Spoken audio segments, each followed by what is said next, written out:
Neste vídeo vou falar do livro Exílio, que é o livro de março da Tag Inéditos do ano 2023. Mas, se você gosta de mim, sugiro que não assista esse vídeo, porque esse livro foi quase uma unanimidade, assim, praticamente todo mundo adorou, disse que é nota 5, e eu particularmente não achei... Vamos com calma, né? Não é que eu não achei essas coisas, é um livro muito bom, mas que não faz muito bem o meu gênero, talvez eu não estava muito na vibe de ler algo assim. E sobre o que é Exílio, né? Esse livro, escrito pela Christina Baker Klein, conta a história de 3 mulheres, basicamente. Tem outras pessoas envolvidas na história, mas os personagens principais são 3. Matina, que é uma garota aborígene da Austrália, nasceu por volta de 1840, quando se passa a história desse livro. Na verdade, um pouco antes, né? Que ela é bem jovem ainda, na época em que se passa esse livro aqui, por volta de 1840. E ela vive numa ilha, mas os pais dela morrem e ela vive com o padrasto. E ela é retirada à força dessa ilha por um casal de ingleses, que o cara é o governador de um lugar lá da Oceania, e a mulher dele é simplesmente a mulher dele na história, né?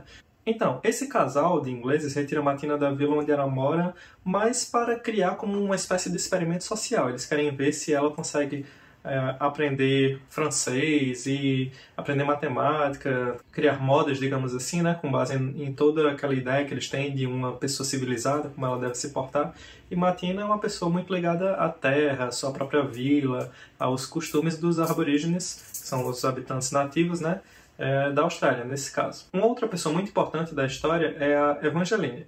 Evangeline vai trabalhar no começo do livro numa casa lá na Inglaterra também, né? Uma casa de família, digamos assim, que tem umas crianças, e ela vai ensinar essas crianças, porque ela é uma pessoa meio culta. Só que durante sua estadia lá, ela acaba se engraçando por um cara que é da família, chamado Cecil, engravida dele, e ele, enquanto ele está viajando para outro lugar, ela é meio que descoberta porque ele deu um presente a ela, um anel e um lenço, e descobrem que ela ganhou esse anel e acham que ela roubou, e ela é presa por causa disso e por empurrar uma mulher da escada lá, quando tá puta com a situação. Aí o que acontece? A Evangeline vai presa e passa um tempo lá na cadeia, conhece uma mulher chamada Olive na cadeia.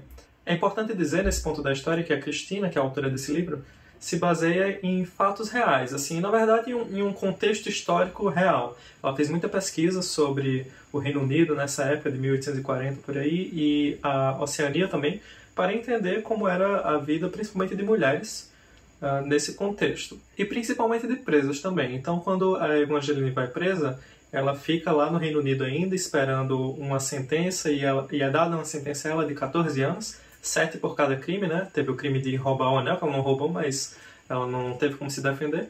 E mais 7 pelo crime de empurrar uma pessoa na escada, que realmente ela fez isso daí, né? Só que, nessa época, a Austrália era a prisão do Reino Unido. Então, ela é condenada ao exílio, daí vem o nome do livro, né?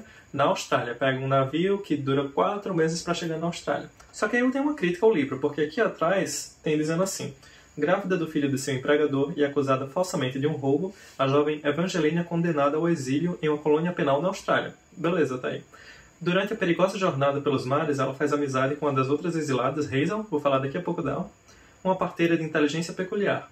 Mas, ao alcançarem as inóspitas terras australianas do século XIX, ambas se verão em meio à violência do Império Britânico e ao processo de realocação das populações indígenas. Então, o que é que acontece? É spoiler. Se não quiser saber o que acontece nesse livro, não assista o resto do vídeo. Na verdade, até já teve uns spoilers até então, né? Então, se você está assistindo esse vídeo, eu espero que já tenha lido o livro. No meio da viagem, No meio da viagem, a Evangeline morre. Então tem dizendo aqui atrás que ela chega lá na Austrália, ela e a Hazel, mas ela nunca chega, porque ela morre no meio do caminho. E como é que ela morre? A Evangeline está grávida do Cecil, então durante a travessia, desde o Reino Unido até a Austrália, ela tem uma filha, e um processo bem complicado, né, porque tem uma filha dentro do navio e as condições são super precárias, assim, o jeito que a autora descreve realmente dá uma agonia grande das condições de higiene desse navio, e dos maus tratos também que elas são submetidas. Mas enfim, ela tem uma filha e logo depois tem uma ideia meio esquisita de pegar ar no convés do navio, lá em cima, né? Enquanto ela tá pegando ar, chega um cara e empurra ela cai do navio e morre afogada. Tem um pouco mais da história, mas não vou precisar explicar agora não. Então, essa história basicamente é muito triste. Assim, não acontece nada de bom por 300 páginas e o livro tem 320 páginas. É triste do início ao fim, você pensa que vai acontecer algo melhor assim na vida de alguém, mas é só desgraça. Talvez seja por isso que eu não gostei tanto. Não que eu estivesse esperando uma história feliz, alguma coisa assim, até porque o nome do livro é Exílio. Mas eu acho que de vez em quando, já que é uma história fictícia, né, por mais que seja baseada em umas situações reais, a autora poderia ter colocado alguns pontos assim pra gente conseguir se segurar, né, não achar simplesmente algo super depressivo.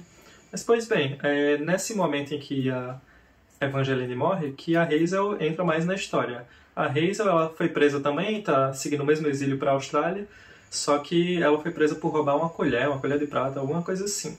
Um negócio bem besta, né? Mas mostra o quão injusta era a vida, principalmente para as mulheres, nesse período, tanto no Reino Unido quanto na Austrália, onde elas foram presas, né? E as histórias parecem até então que não se encaixam muito, né? A Martina não tem nada a ver com a Hazel nem com a Evangeline. Na verdade, ela só mora no lugar para onde as duas estão indo, né? Ou estavam, antes da Evangeline morrer.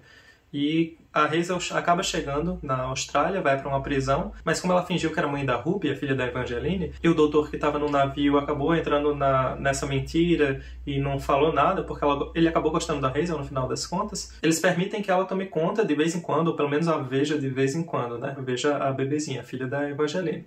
E depois de um tempo, ela acaba saindo da prisão, vai trabalhar na casa desse médico, que ele abriu um consultório lá na Austrália, né? E eles acabam se engraçando, tendo um relacionamento, e no final das contas, 20 e tantos anos depois, a Ruby, que é a filha da Evangeline, cresce, né? E vai tentar conhecer o seu pai biológico. Ela vai para a área da medicina também, acaba fazendo uma viagem para o Reino Unido, e lá, na Inglaterra, ela procura o endereço e encontra Cecil Wheatstone, alguma coisa assim, que é o pai dela biológico, né? Só que ele é um otário, basicamente, disse que sabia da situação de Evangeline, mas não foi atrás, assim, não quis mesmo. E é um livro muito depressivo, né? Assim, um livro é triste para todos os personagens, só a Hazel, que no final das contas ainda tem um final feliz, mas a Martina acaba bêbada, a Evangeline acaba morta, as condições ficam muito precárias, assim, e é um livro, assim, muito bem escrito, porque ele realmente mostra uma realidade nua e crua das mulheres, da realidade das mulheres na Austrália, quando o país era uma prisão da Inglaterra.